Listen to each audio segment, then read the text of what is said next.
সূর্যটা আস্তে আস্তে মনে হয় এদিকে আসতেছে, আলোটা আস্তে আস্তে এদিকে ঘুরতেছে আর কি। তো কদিন পরে অত দেখা যাবে যে পুরোপুরি আলোটা ঘুরে গেছে। শুভ সকাল বন্ধুরা। আজকে বন্ধুরা দ্বাদশী দিন। তো দ্বাদশী দিন গোপালের একটু ভোগ হবে আর কি। তো সেই জন্যে সবগুলা আগে বানিয়ে নিই, তারপরে আপনার কী সেটার জন্য কি সব কিছু দেখিয়ে দেব। চলুন যাই। এর মধ্যে রান্না করে চলে আসলাম বন্ধুরা। আজকে রান্নাটা একটু অন্যরকম হবে। অন্যরকম কেন বলতেছি সেটা দেখুন। সব কিছু সাজানো গোছানো আছে, সব কিছু সাজানো গোছানো আছে। এখানে পোলাওর মতো করবো, সেই জন্য চাল টাল সব কিছু রেডি করা আছে। এটা আছে কোমরের ডাটা, শাক সবই আছে, সিমের বেশি আছে, আলু আছে, শাকের আলু আছে, মানে মিষ্টি আলুটা আর কি। আর এখানে সুবতের ডাল মতো, সুবতের ডালের মতোই হবে। এটা লাউ আর মুগ ডালটা ভিজিয়ে আমি ধুয়ে দিয়ে রেখে দিয়েছি। আর এখানে বেগুন আলু আছে, এটাও নিরামিষ হবে। আর এখানে 3 রকমের ভাজি আছে। ঠিক আছে, সব নিয়ে রান্নাটা শুরু করব বন্ধুরা।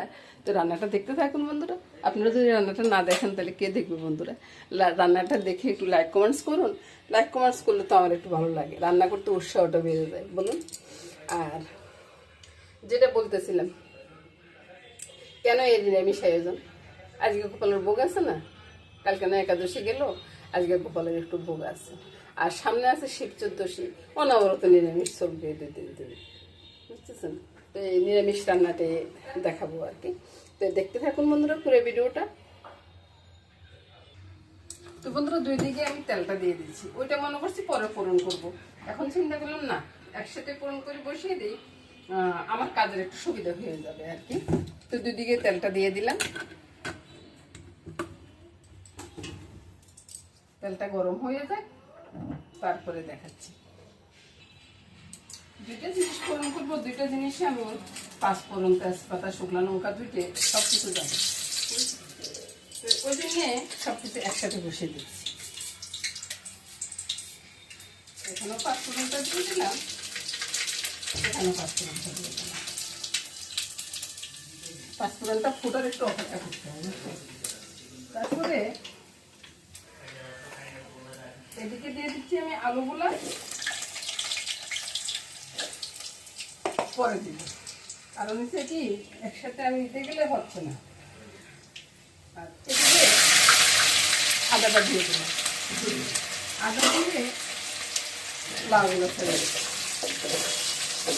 এটা আমার বন্ধুরা বলবো যে এটা কি রান্না করতে হবে। আরে ভাই একবার দেখেন না, দেখি তারপরে বলুন কি রান্না করতে হবে। লাউটা তো দিয়ে দিলাম, আর ওদিকটা আলুগুলো পুরোটা ছেড়ে দিই, কারণ আলু ভাজার একটা ব্যাপার আছে। আর এবার ডালটাও ছেড়ে দিচ্ছি।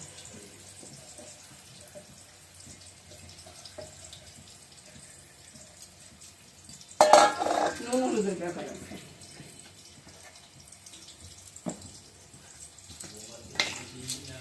নুনটা আমি ডালের দিকেও দিয়ে দিচ্ছি, যতটুকু পরিমাণ আছে আর কি।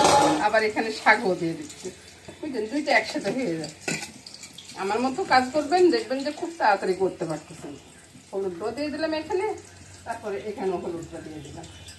লঙ্কার গুঁড়াটা এখানে যাবে না বন্ধুরা, কোনোটাই যাবে না। আর দিব কি চুলাটা বাড়িয়ে দিলে।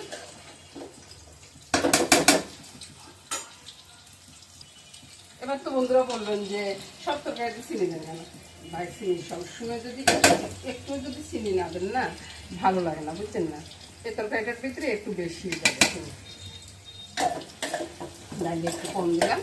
তারপরে এই তরকারিটা একটু মেখে নিলে হবে কি, নুন টুন মিলাই জলটা বেরিয়ে যাবে, আলাদা করে আর জল দিতে হবে না, বুঝছেন? বাস 2 দিকে 2টা তরকারি হয়ে যাবে। তারপরে এ তরকারিতে জল দেওয়ার পরে দেখাচ্ছি। এবার এদিকে আলু ভাজা হয়ে গেছে, এদিকে কষানো হয়ে গেছে, বুঝছেন? তো এদিকে আমি, আপনারা চাইলে গরম জল দিতে পারেন, আমি ঠান্ডা জলটা ঢেলে দিলাম, এটা সিদ্ধ হইতে থাকুক।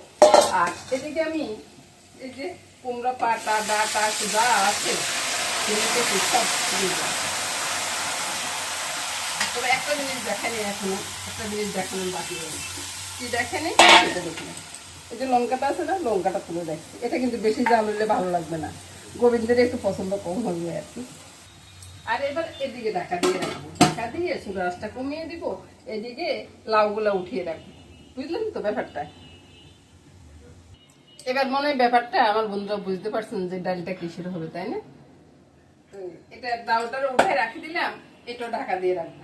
চুলা আঁচটা দুই দিকে কমানো থাকবে।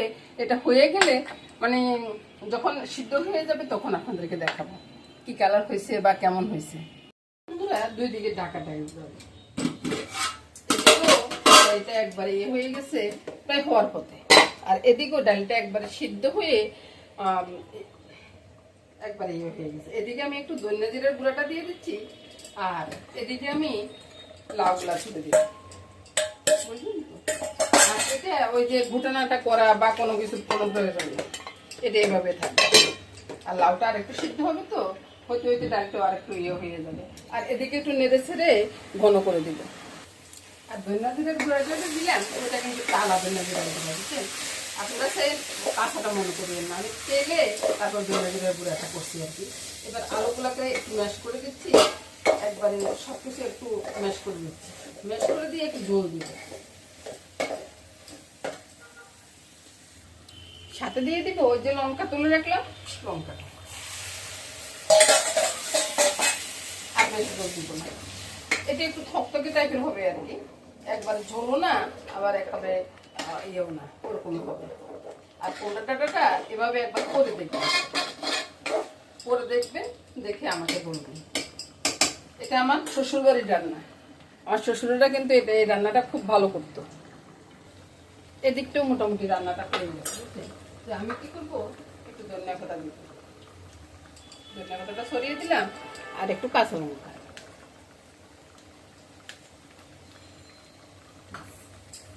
এবার দুই দিকে দুইটা রান্নায় আমি নামিয়ে নিব, নামিয়ে ভগবানের জন্য তুলে আর বাকিটা দেখিয়ে দিব আপনাদেরকে। ডালটা আর একটু হবে, এর ফাঁকে আমি ভাজিগুলো করে নিব। ভাজিগুলোর ভিতরে আমি একটু আটা সরিয়ে দিলাম আর নুন হলুদ দিয়ে দিলাম। এবার সবগুলাকে এভাবে মেখে নিব। তাহলে হবে কি, বেগুন ভাজিটা তেল বেশি টানবে না, সবগুলো ভাজি একবারে মানে আস্তে আস্তে থেকে যাবে আর কি।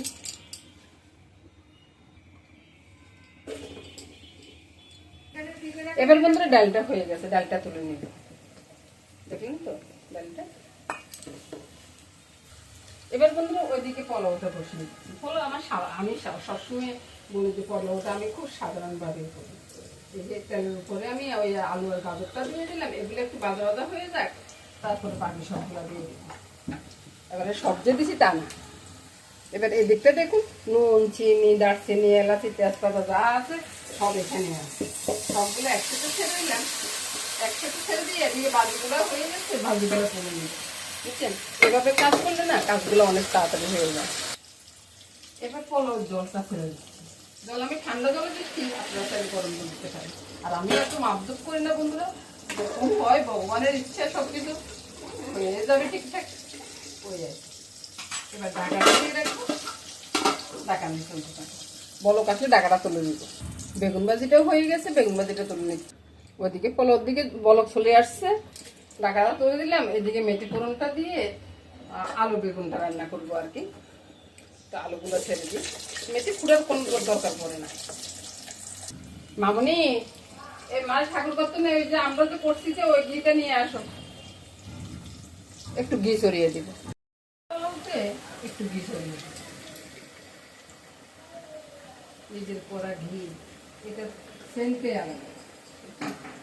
তারপরে ঢাকা দিয়ে চুলার আঁচটা কমিয়ে দিই। আলু ভাজা হয়ে গেলে বেগুনগুলো ছেড়ে দিচ্ছি, বেগুনগুলো ছেড়ে দিয়ে একটু নেড়ে ছেড়ে দিব। তেলটা মনে একটু বেশি নিয়েছি না, বেশি এগুলো করার কিছু নাই। এই যে নুন হলুদ সব দিয়ে দিই। বন্ধুরা অনেক সময় অনেক কথা বলতে হয় না, তাও বলে ফেলি। দেখছি পোলার দিকে চুলাটা বন্ধ করে দিচ্ছি, এটা দম হয়ে যাবে। টমেটো দিয়ে দিলাম আর বাকি ঝালটা।